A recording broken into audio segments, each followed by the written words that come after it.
संग्रामपूर व राजुरा 16 जीवांचा रोखलेला श्वास बचावला बचाव पथकाने। अमरावती जिल्ह्यात जिल्हा शोध व बचाव पथकाची साहसी शौर्याची थरारक कहाणी। एकाच रात्री 2 आव्हानांना यशस्वी मुकाबला।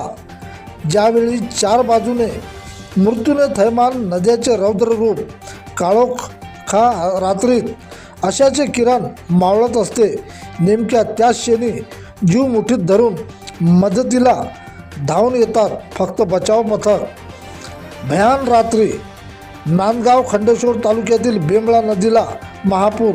संग्रामपूर व राजुरा येथे क्षणातच महापुराचे पाणी घुसले गावात। छताचा सहारा घेत मृत्यूशी झुंज देणाऱ्या 9 नागरिकांच्या नजरा केवळ मदतीसाठी।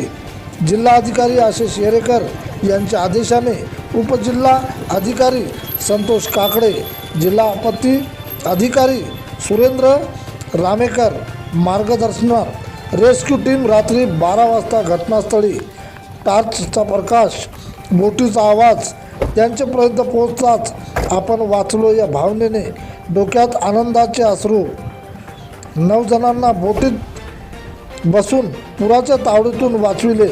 हनुमंत उके, रवी मेसराम, सुभाष भोईर, सतीश भारमते, आशिष उके, गौरव मारबले, ओमगिरी, अमोल भोयर, अनिकेत केवट सर्व सुखरूप। या बचाव मोहिमेत विशाल निमकर, कौतुक वैद्य, PS गायकवाड, गणेश कापेकर, सूरज ठाकूर, दीपक बोईटे, मनीष उताने, गोकुळ मुंडे यांचा समावेश। तसेच राजुरा येथील 7 जणांना बचाव पथकाने बचावले। सर्वत्र त्यांचे कौतुक। प्रतिनिधी प्रशांत सुने।